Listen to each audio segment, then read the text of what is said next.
You are listening to the Podcast Engineering Show, session number 19. 20. It's time to... Oh!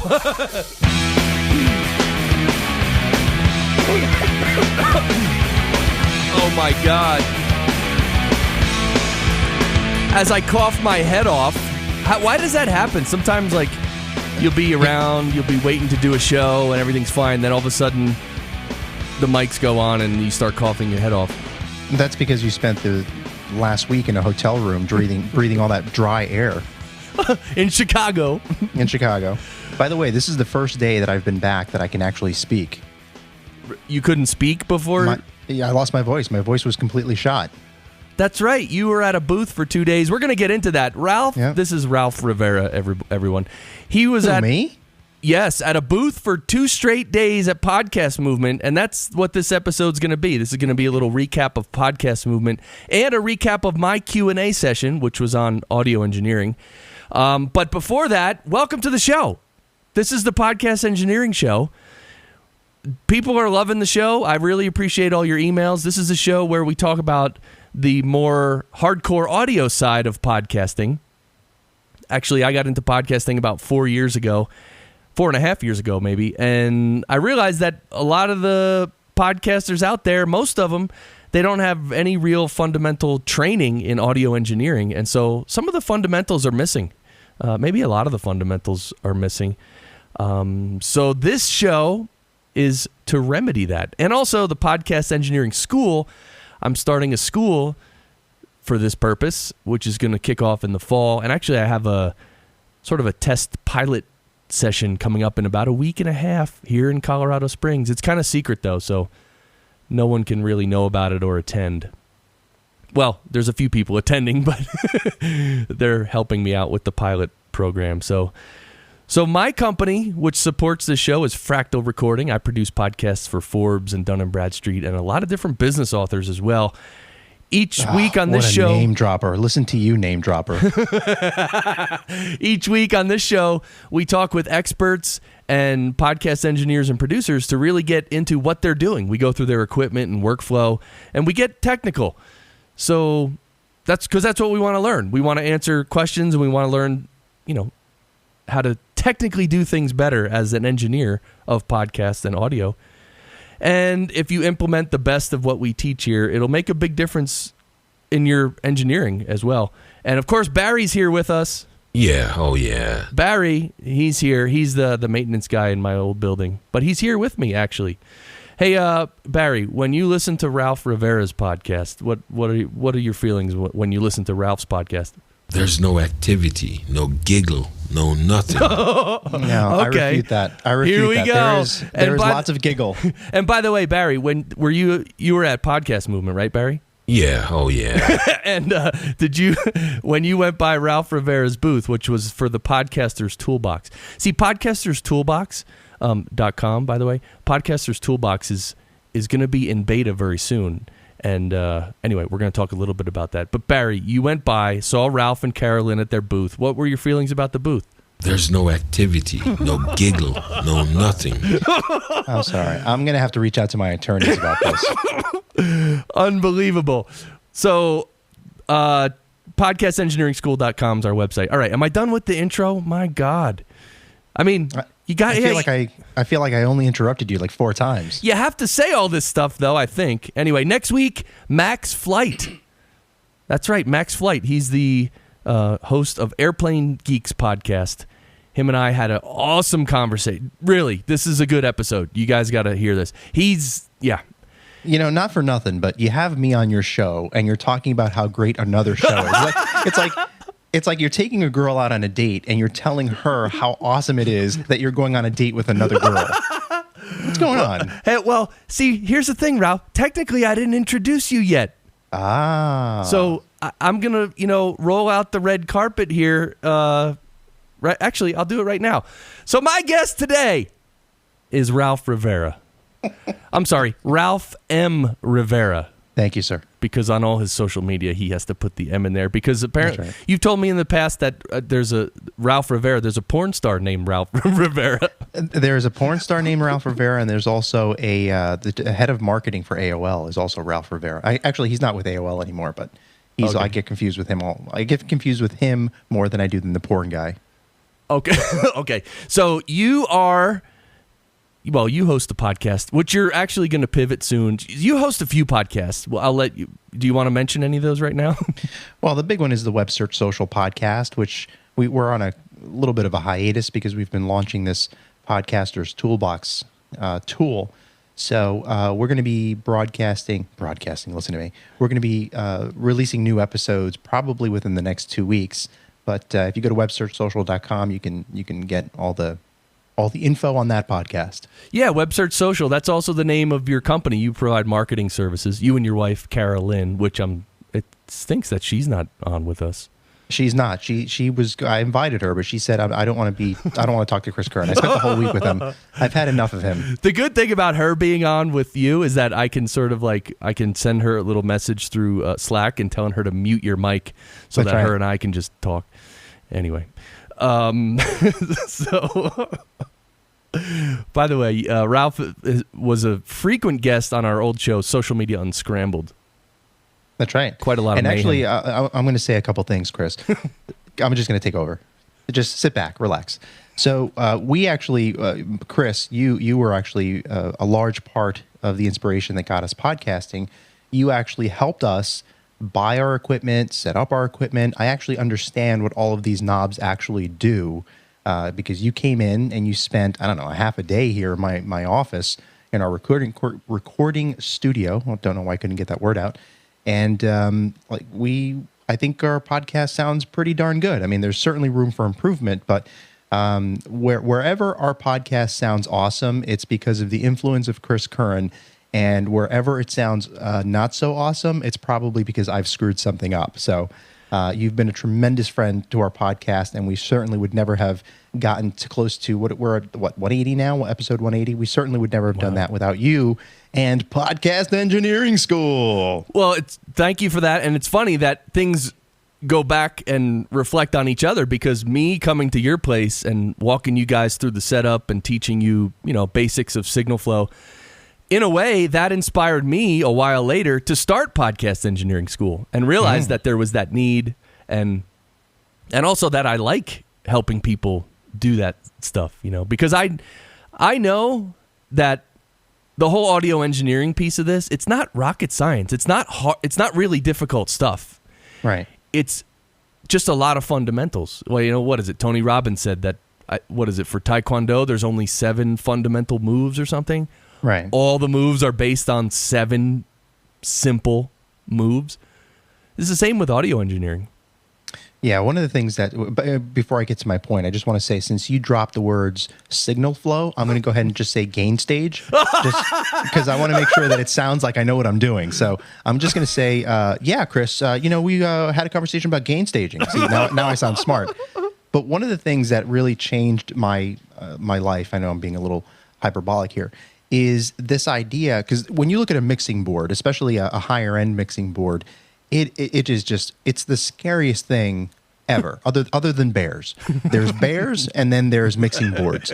But the day that you kind of sat me down and you said, look, this is all like one thing. See this whole stripe right here? This is just one thing and it's just repeated. So you don't need to know how to do the whole board. You just need to know the basics of this one stripe, and then you just repeat that over and over and over again. And I was like, oh, that's changes your perspective of it on the whole process, because it's not so scary. You just learn, as you said, some core fundamentals, and then you just keep reapplying those over and over again.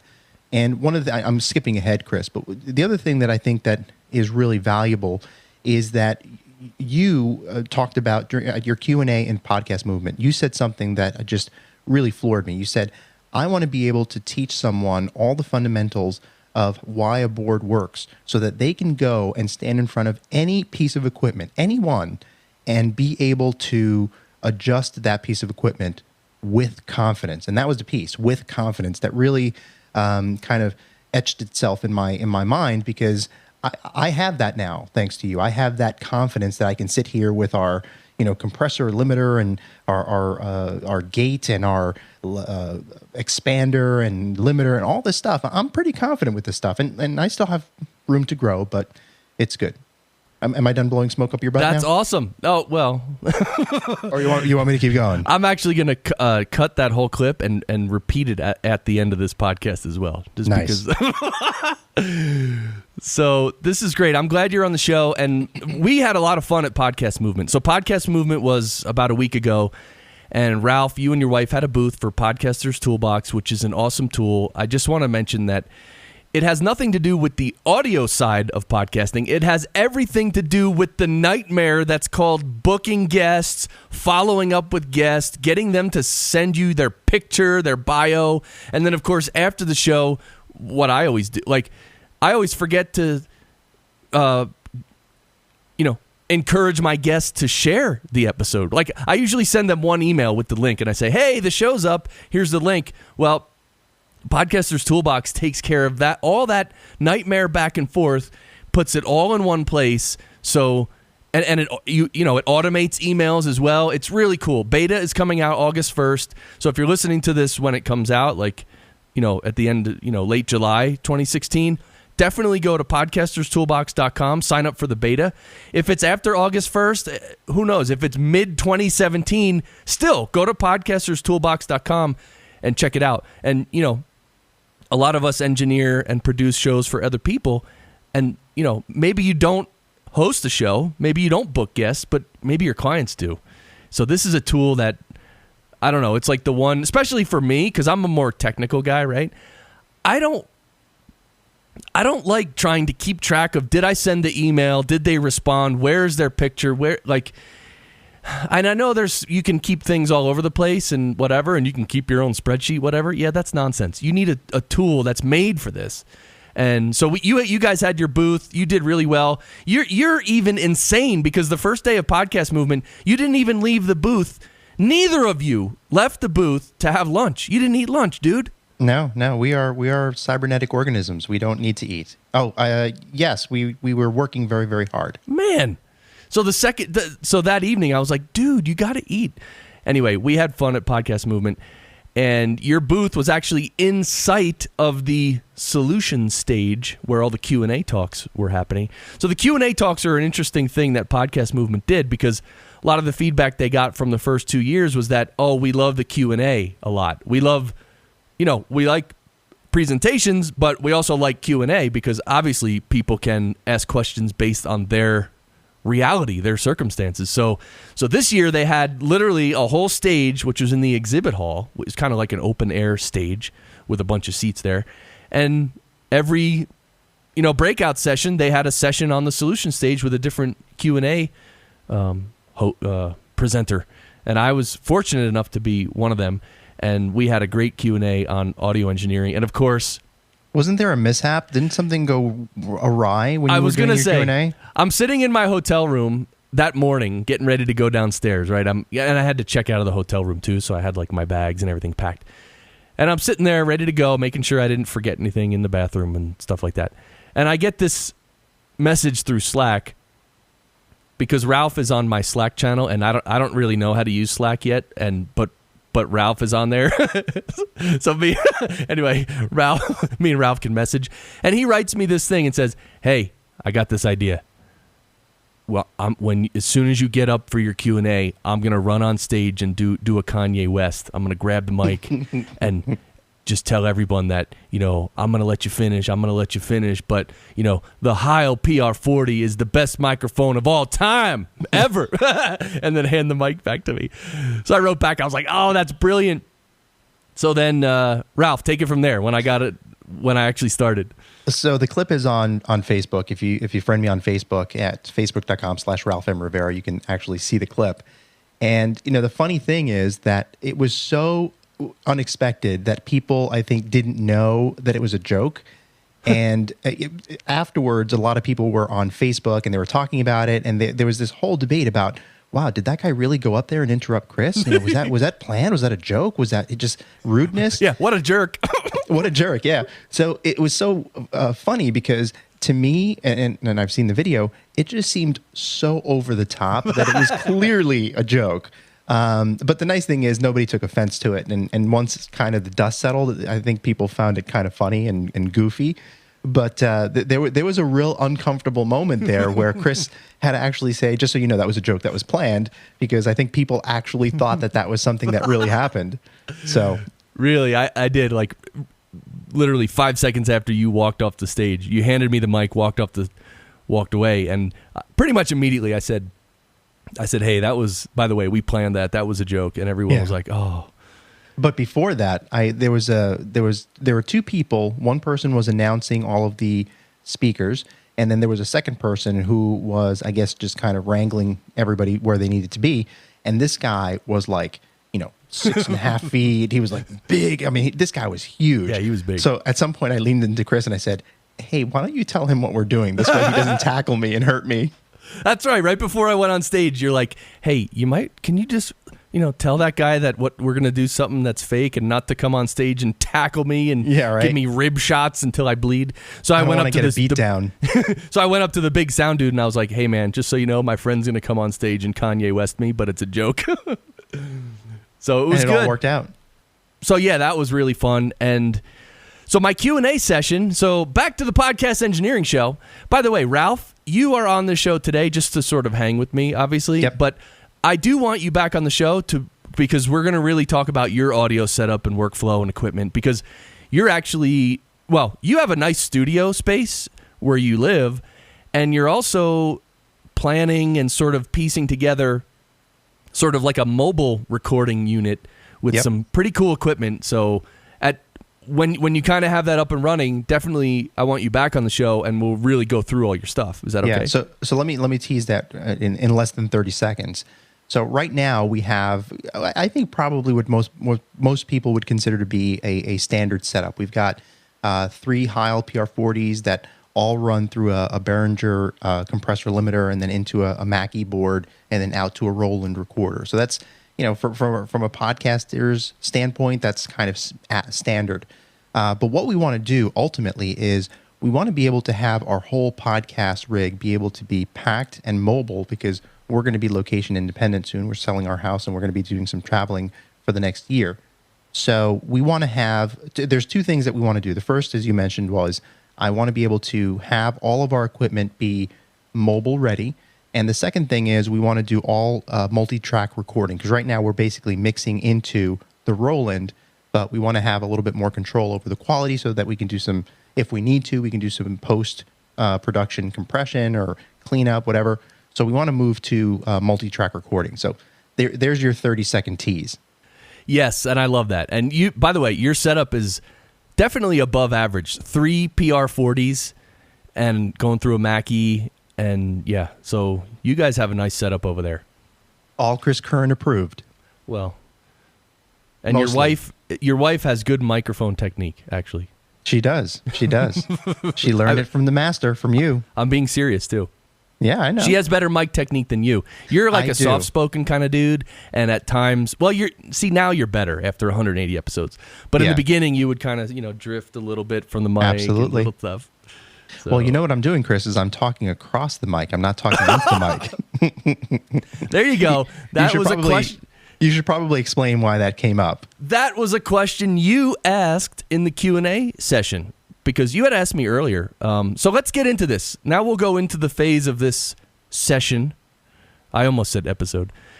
We'll go into the phase of this session where we're going to basically recap my Q&A from Podcast Movement. I wrote down a bunch of the questions I could remember, and I hopefully I can remember my answers. I'm sure I can. Just say signal flow. If you don't remember something, just be like, oh, yeah, it's the signal flow. Nobody will know the difference. It's a phase shift over a comb filter, actually. Yeah, it happened right after I gain staged. Yes, sometimes when the flange starts happening, if you sort of flange something enough, then, there's the gain stage. Does your microphone have a ribbon in it? Oh! So Ralph, of course, in the middle of the Q&A, which I'm surprised people didn't yell at you about doing your Kanye West. But anyway, Ralph asked me, because you had heard someone previously on this show said you shouldn't talk directly into your microphone. You should talk past it or something, right? Yeah, across the microphone. Across is what it. he So, said. like maybe at a 90-degree angle. Like actually, so that's what I'm doing right now. I just turned my head at a 90-degree angle, and my voice is pointed 90 degrees from the mic, and that's how it sounds. But when I turn toward the mic, this is how it sounds. So anyway, my answer was that, well, first of all, you can talk into a mic any way you want. Second of all, talking directly into it is the method that captures the most sound, the fullest spectrum. You can talk across the mic, but I think the big part of my answer was just choose one and don't do both. Like, don't go from one back to the other, because then the EQ, the actual frequency, the frequency of your voice will change, especially in the, the presence and the high end.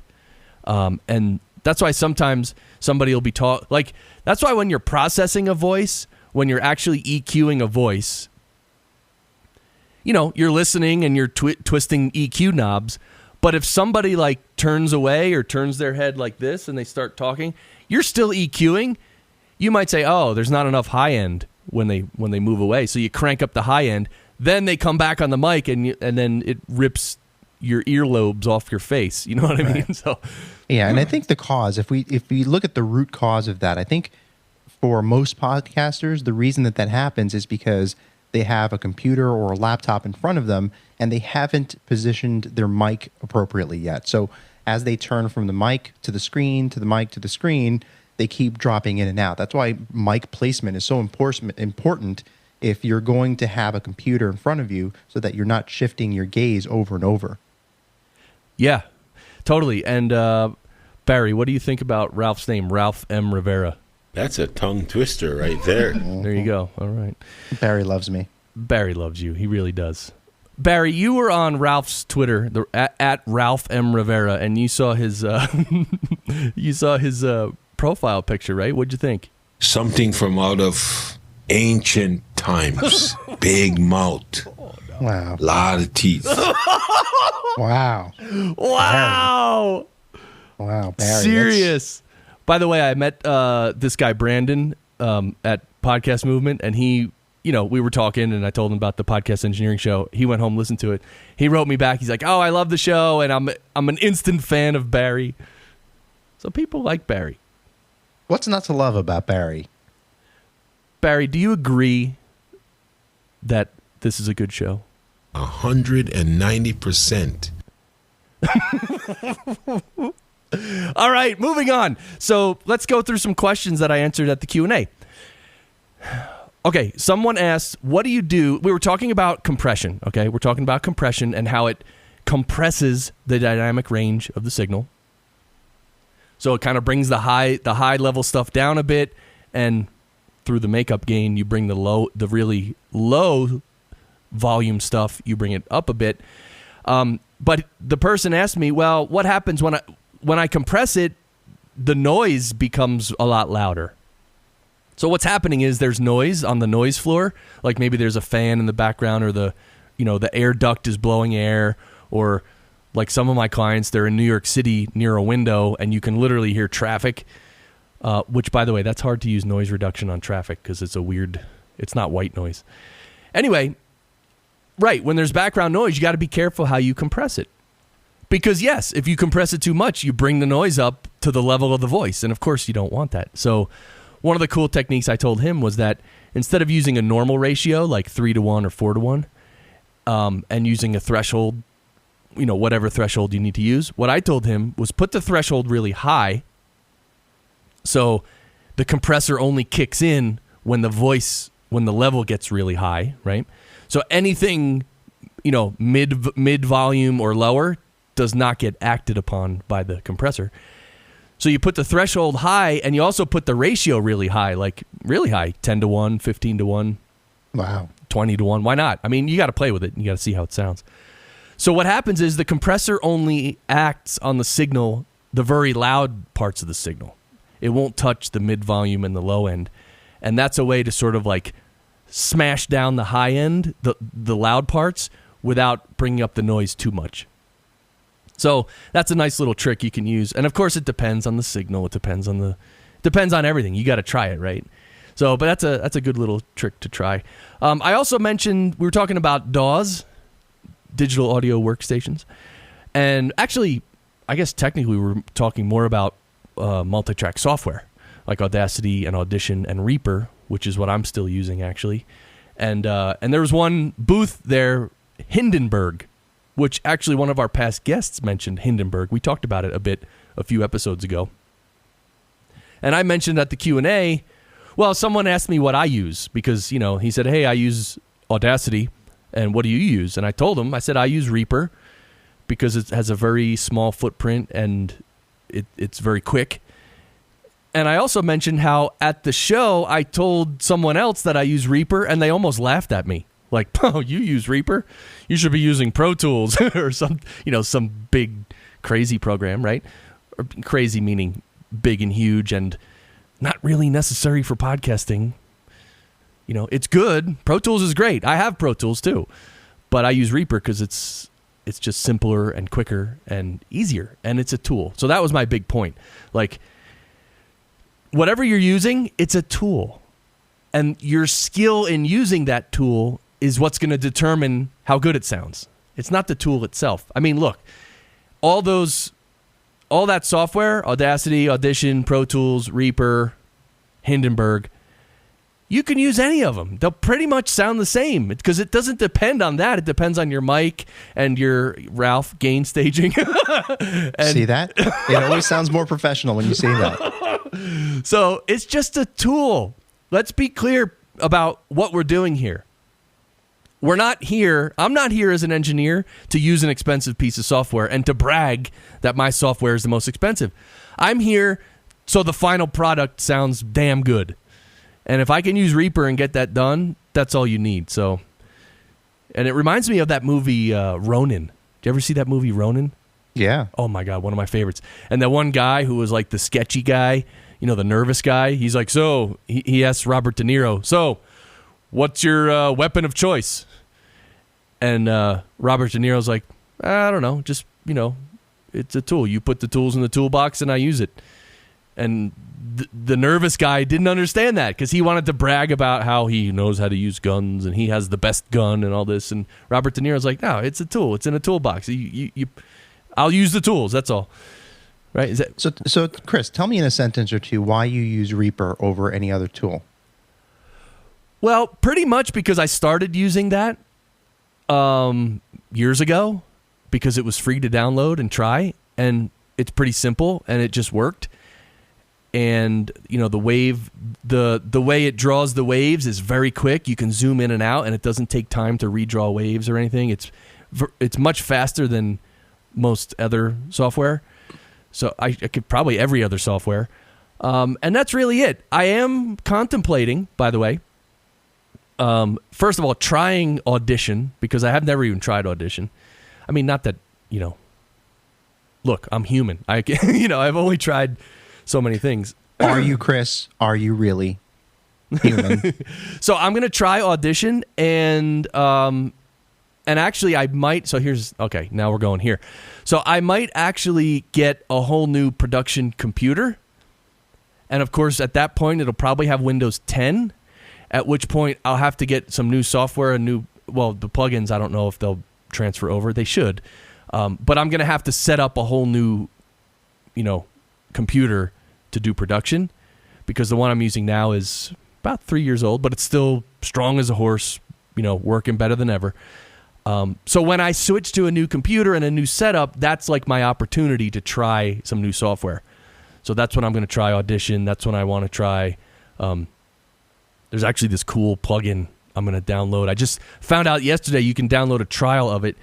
It's called the Zap Bundle. I actually mentioned it in the Q&A session as well. The Zap Bundle. It's only $1,000, Ralph. Seriously. Oh, pocket change. It's peanuts for you. And it's 4 plugins. I'm not interested in one of them because it's like pitch shifting. You can actually apply it to a song and you can change the pitch of different instruments within the song. I mean, that's ridiculous. That's crazy. Yeah, but it's awesome. Anyway, so what do you know about Hindenburg? Well, all right, I'll tell you about Hindenburg in a second. But the one part of the Zap bundle, the one plugin I really want to try, I think it's called Unveil. And what it does is it takes away reverb. So if you record a microphone or let's say you record a signal and it's in a room and there's a person talking, but there's a lot of reverb in the room. You know, it sounds like they're in a hallway or a airplane hangar, right? This plugin will keep the voice signal and bring the reverb volume down and just make it more clear. And there's a demo online. I watched it and I'm like, man, I want this plugin. So I realized yesterday I can download it and try it. So I'm going to do that. And just out of curiosity, how many podcasters podcast from an airplane hangar? Well, funny you mentioned that. Next episode, Max Flight from the Airplane Geeks podcast. I asked him, you know what I asked him? I said, hey, have you ever done a podcast from the cockpit, from in a plane? And he said, no. I'm like, Max. Bucket list. Brother. Prepare for takeoff. I mean, really.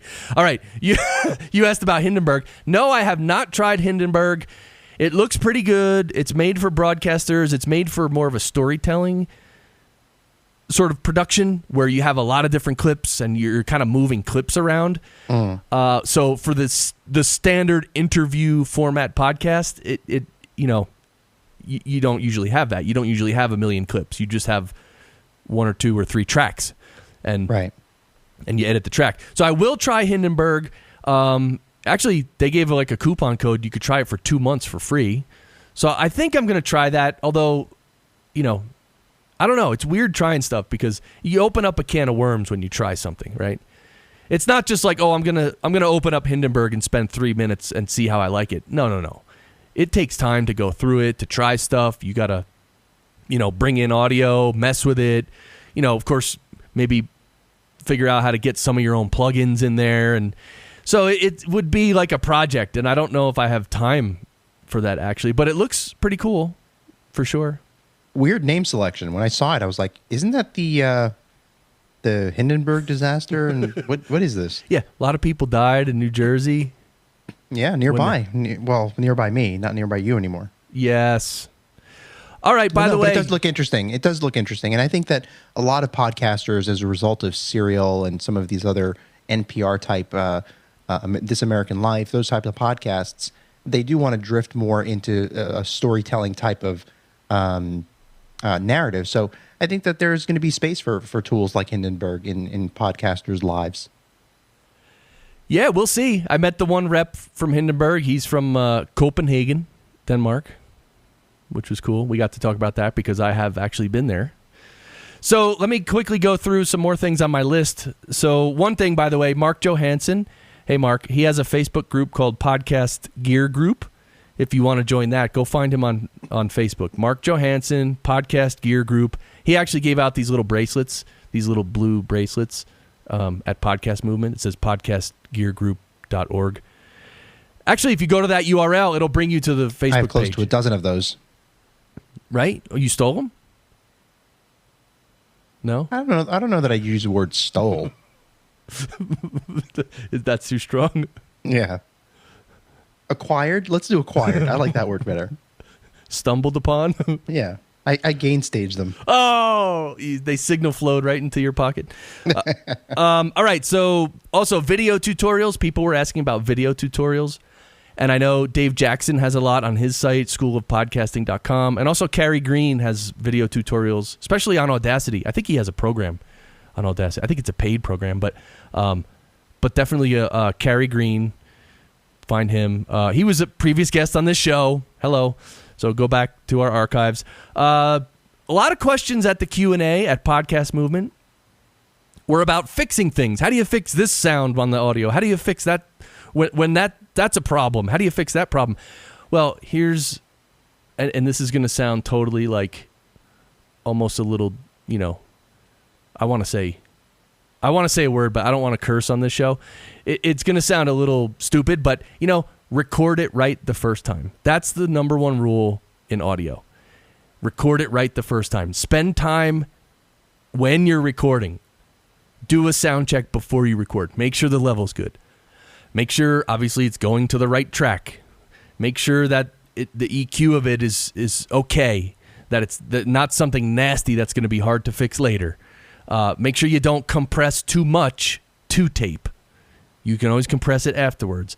And of course, one thing I said at the Q&A was really, unless you're really careful, I would not use a gate to tape when you're recording. Use a gate later if you want, but, if you're doing something live, even then, gates are tough. Expanders are something else. Like, that's another thing, actually, Mark brought up in the Q&A session.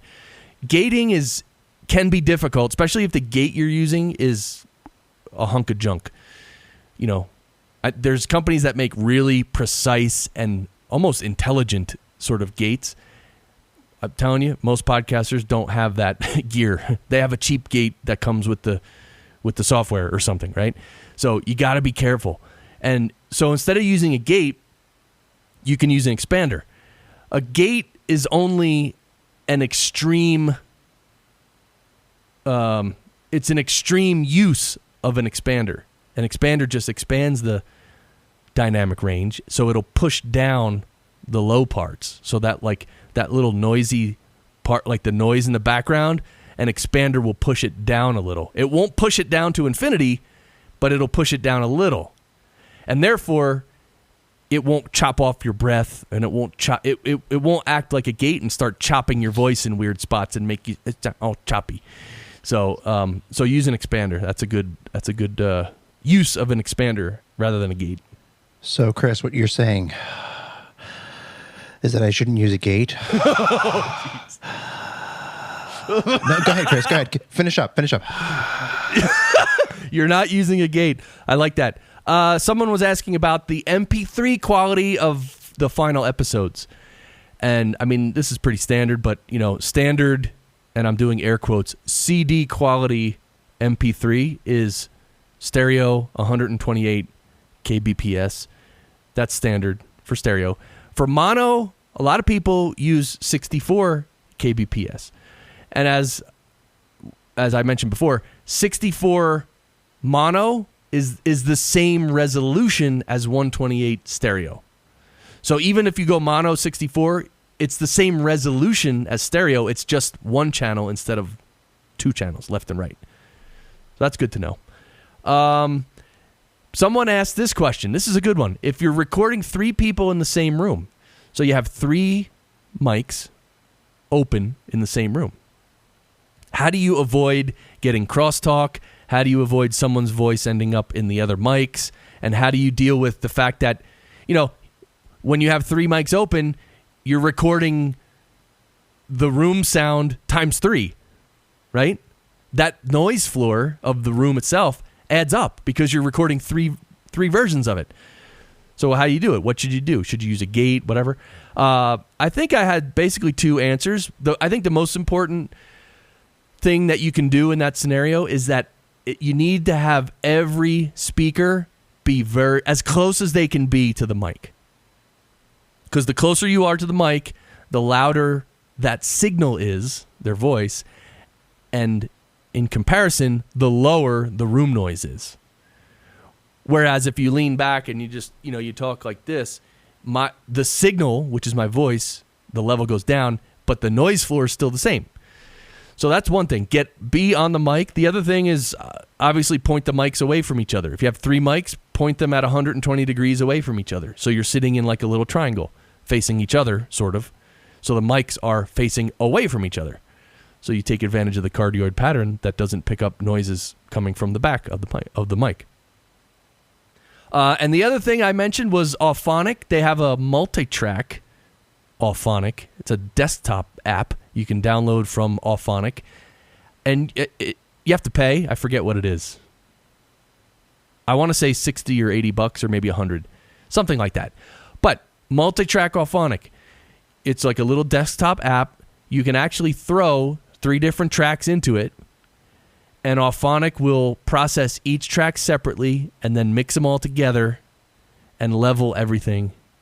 And it'll even, sort of gate the voices if you want it to. You have to tell it what to do. But there's a cool little checkbox in Auphonic Multitrack that says cross-gate. I think we've talked about this before, but when you check the box crossgate, it tells Auphonic that, hey, these 3 mics were in the same room. So Auphonic knows that, okay, one person's talking, the other 2 mics are just open in the room, and Auphonic will mute them, or I don't know what it does. We're going to find out because the founder of Auphonic is going to be on this show very soon. That's right. Sorry, Ralph, I'm promoting someone else again over you. I am never the prettiest girl in the room. Jeez. All right, we're getting there. And all right, loudness. This is the last thing, actually. Loudness. People were asking about loudness. How do you do with the LUFS? What is LUFS and all that? I think we've covered that before on the show, but it's a loudness standard. And it just makes sure that it's a worldwide standard that's trying to make sure that some podcasts are not way louder than others. It just, if everything could be the same loudness in terms of the recorded signal.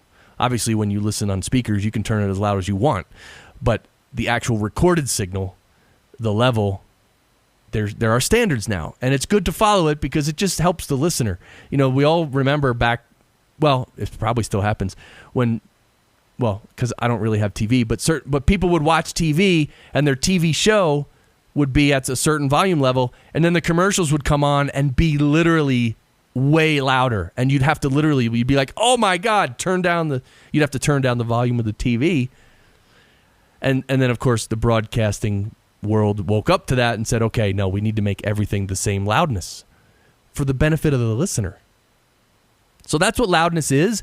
There's different, I'm sure there's plugins that measure the loudness, and you can make your track a certain loudness. I personally still use the RMS value because RMS value is very close to LUFS, very similar. It's not exact, and I do plan on, getting a real LUFS meter and doing all that. But for now, I use RMS. Well, and your toys. Well, it's probably a plug-in, right? Yeah. Yeah. No, I think it's a good point. I mean, when you're listening to one podcast and then you're listening to other podcasts back to back and they're not at a normal sound, each of them, it becomes really annoying if the sound isn't... As he drifts away from his mic. Good one, Ralph. That's called messing with the audio engineer. I think some of my clients do that on purpose. So the secret to life, that's what it is. Anyway, go back to you, Chris. So that's the cure for cancer. I hope you all got that. Right. Yeah, I that's one of the things that I was guilty of when we were first starting off, and probably still guilty of, is that a lot of times when we're editing our podcast, because we have different guests in different scenarios calling in, some of them in studio, some of them not, your audio is just completely whacked out, and you try to normalize it so that it sounds good relative to itself, but relative to the others, if you're listening to them back to back, it can be a little jarring when the sound keeps going up and down, as you go from episode to episode. Right. And in the Q&A, I mentioned back in the early 90s because music, especially, up to the 80s, when they first came out with CDs, when they started producing music and putting them on CDs, they tried to stay, they tried to say that minus 12 digital was the equivalent of 0 analog. So the level of these CDs was really low because they wanted headroom. They didn't want anything to clip. They wanted headroom. And then, especially, one example is the album Dirt by Alice in Chains. I think it came out in 92, which is a really good album. Well, it's kind of depressing, but it's well done, well made. That one is compressed and limited and normalized. When you bring it up in a wave editor, it's hard to see any dips in the wave. It just looks like one continuous block. I mean, it is so loud. and if you use a good limiter, you can do that. You can smash something with a limiter and it won't distort. But again, loudness. So wait a minute, hold on a second. You're saying that the Alice in Chains album, that the waveform is good, or are you saying it's not good? It's really loud. That's all I'm saying. Compared to other digital signals. But what does that mean? Does that mean that that's good? Or no? I get that it's loud, but are you saying that? Are you giving it a thumbs up or a thumbs down? Neither, really. I'm just saying that that's one of the reasons why there are loudness standards now, is because a lot of CDs or a lot of audio was one level, and then these producers were just jacking their level beyond belief, and it messed with the listener. So it's just an example of a really loud album. Right. That's it. So All right, gain staging. You want to talk about signal flow? So that's it. So by the way, Podcast Movement 2017 is going to be in August 23rd to 25th in Anaheim, California. Of course, we're going. I want to end this show. Actually, after the music, Ralph, we're sort of like we're telling you in advance what the bloopers are going to be, but Ralph and I are going to explain how we're going to have side-by-side booths and what's going to be in these booths at Podcast. Well, they're not Movement. going to be side-by-side. It's going to be one. It's going to be technically two booths, but we're going to make it be one experience. It's going to be like going to Disneyland, except it's going to be going to Curran Land. There you go. So stick around after the outro for that. It's going to be at the very end. And the Podcast Engineering School, yes, launching this fall. Like I said, I'm doing a little pilot program here in Colorado Springs in about a week and a half. And so in the fall, this is going to happen. What the plan is to piggyback some of these podcasting events. I know there's a few smaller events this fall. I know there's the Mid-Atlantic Podcasting Conference. There's Are you going? DC Podcast or Podfest or Camp or whatever. And then You going? LA Podcast Festival. I'm actually looking into I don't even really know what they are or how many people go, but we may try to piggyback on one of them. Come on, man. I miss you. I like seeing you. I know. Moved halfway across the country. Let's go to these things, man. We'll meet hang up out and have dinner. Hey, right near Philly is the one. I think the Mid-Atlantic is near Philly. Or Let's do it. Let's do it. Commit right now. Come on. We can do that. Send me Perfect. a plane ticket. Oh, awesome. Drive, man. Drive. So I'm driving. The workshops we're going to do, the plan is a 1-day workshop on EQ and compression, especially. There might be more to it. Like we might go over mixers and we might go over setups but this is going to be so cool. Like in person, hands-on. The students are going to have their laptops as well. We're going to go over EQ and compression in the box, as they say. But we're also going to learn it in real life with knobs, and we're going to have exercises and a bunch of cool stuff. This is going to be the coolest thing ever. I'm so psyched to do this. And all of you who are asking me and sending me emails like, hey, when's the school starting? What is it going to be? I'm making progress to figuring this out. I just want to make sure whatever we do is really good, and I want people to walk away from any workshop that the Podcast Engineering School does ecstatic, posting online, oh my God, this is the best thing ever. It's the best 10 grand I've ever spent. All right, it's not going to be 10 grand. I'm just kidding. We want people to give it 5 out of 5 gain stages. Oh, jeez.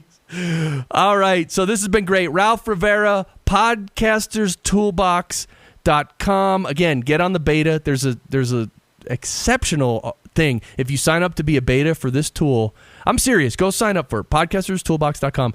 You sign up, you be for the beta, you give Ralph and Carolyn a little feedback, you get a stupid discount for life on this tool. And you don't just sign up for the beta and you get this ridiculous discount for life. So if for no other reason, just go sign up so they at least have your email in there. And then so when you approach them in the future and say, yeah, I'm one of the beta guys, I'll have that massive discount. Right, Ralph? Love it. Go sign up. I mean, it's just stupid. So thank you, Ralph Rivera. Thank you. This has been great. I appreciate you coming on the Podcast Engineering Show. Next episode. Hold on. Stop the music. Stop the music. Stop the music. I want to say something. I'm not done yet. I haven't gain staged properly yet. So before we wrap up, I want to say something to you. Because when we were out at Podcast Movement, it really kind of hit me how you used to live in New Jersey, near us, driving distance. We used to see each other, periodically. And now that you're out in Colorado Springs, we don't see each other, but we talk almost every day. Right. And it really hit me how much I miss having you around. And it occurred to me as we were having apple pie with ice cream in the middle of Chicago when you were wrapping up so that you can catch your plane, that in the past couple of years, I've been starting this podcast toolbox business and my other 2 businesses that we kind of launched over the past year ever since I left Triber. There have been some amazing highs in my life and some really deep, depressing lows in my life. And the one constant that has been through there, beside obviously my wife, Carolyn, has been you, Chris Curran. So number 1, thank you. And number 2, I love you, man. Oh, see, now I can. I'm going to clip that. Now I know how to end every show. Thank you, right. Ralph. I love you, man. That's it. But sincerely, I do appreciate that. And, being a real human being is worth it, everybody. We don't need to be cutthroat and nutty and stupid. Let's just be regular human beings. So thank you, Ralph. I really do appreciate that beautiful sentiment. And we will end on that podcast engineering show. Check out next episode. By the way, after this song, there's going to be some outtakes. So thanks, everybody, for listening. And until the next session, I almost said episode. Ralph, you know what to say. Sound great.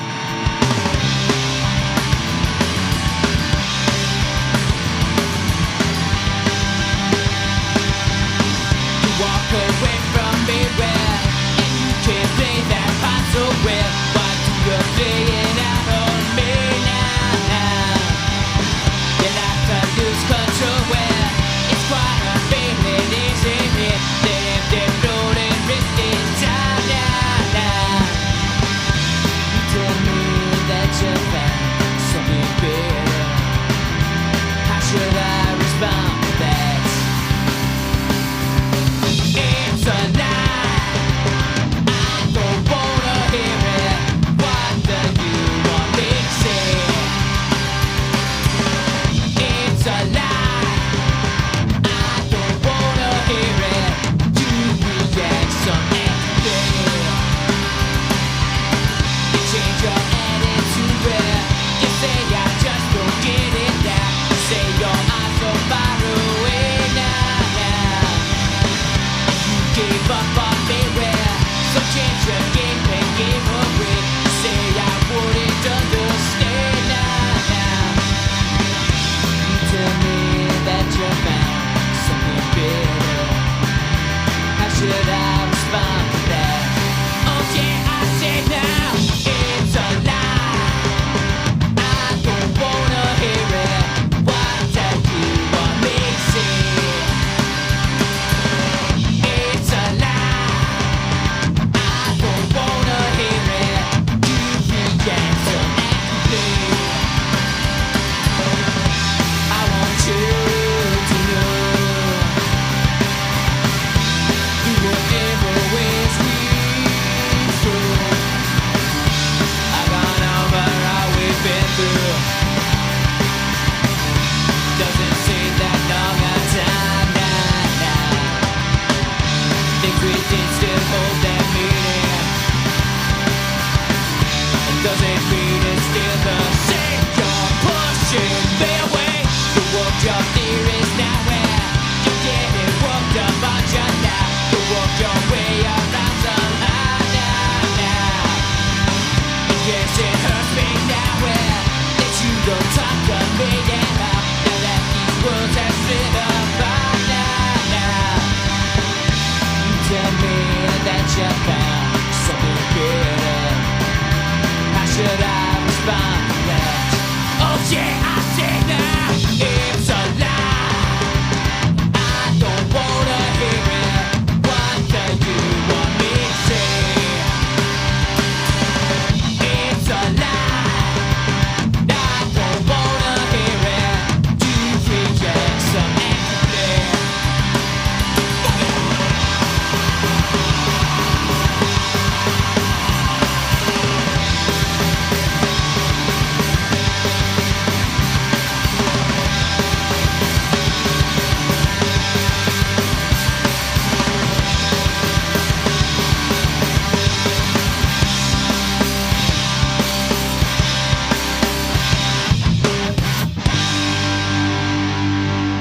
So, Ralph, Yes, sir. you're going to have a booth at Podcast Movement 2017. No, we are going to have.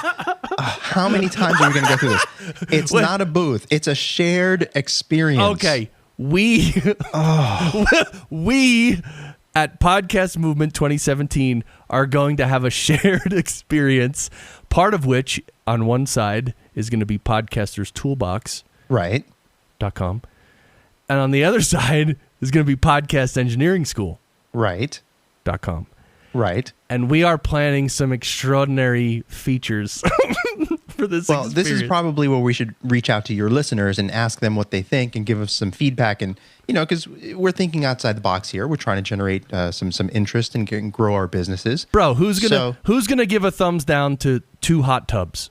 I agree. In the I agree. booth? So Really? So let's talk about the architecting of this. So our 2 booths are going to be together. I mean, technically, we're paying for each business is paying for a booth, but we're going to do one unified experience. Right. And we're going to have 2 hot tubs. Right. And we're going to have artificial turf so that it's going to be basically a putting green. Yes. That people can go and kind of relieve a little bit of stress by putting some balls. Yes. We are going to contact the hotel and have them demolish the rooftop of the hotel The so that ceiling, we can have trapeze artists Yeah. doing all kinds of vaults and gymnastics above the booths, just for some visual flair. It's obvious. Yeah, I mean, Necessary. right. And then I think that the most impressive part of our booth is that we want not only an experience in our booth, but we also want an experience leading into our booth. So what we're going to do is we are going to hunt down and slaughter all of our enemies and then put them on spikes, kind of Game of Thrones style, so that when people are walking up to our booths, they see the cadavers of our enemies being eaten by vultures on either side. I think that's reasonable. What do you think? I mean, I think, at these conferences, I think one of the most important parts of a booth is the intimidation factor. Right. Yes. I mean, we want to, hunt down our enemies and make them fear us. That's right. When we want to do some archery as well. And Barry, what else are we going to need at our booth, Barry? You're going to need a couple of horses or a couple of mules. Yes. Let me sum this up, Chris. We want to hear the lamentations of our enemies and their women. That's what we want. Oh, man. I wonder, maybe we can, we'll each buy one booth, but maybe they'll give us, they'll throw in a third booth and then just, because I think we're going to need a little more room. Right. So we can roast the pig. Oh, no, I'm vegetarian, man. No roasting the pig. Yeah. We're gonna, that's the one flaw you have, Chris Curran. One flaw. We're gonna grill asparagus, actually. Dude. Asparagus. Yeah. Wow. No? Oh. That's a far cry from a roasted pig. Well, there you go. Podcast Movement 2017. I mean, they're gonna see our booth from a mile away, by the way. Right, of course. I mean, that's the only way you could instill fear in people is to make sure that you can be seen from a long distance. I mean, all right. So this is going to be Podcast Movement 2017, everybody. All right. Chris, I love you. Ralph, I love you too, man. All right.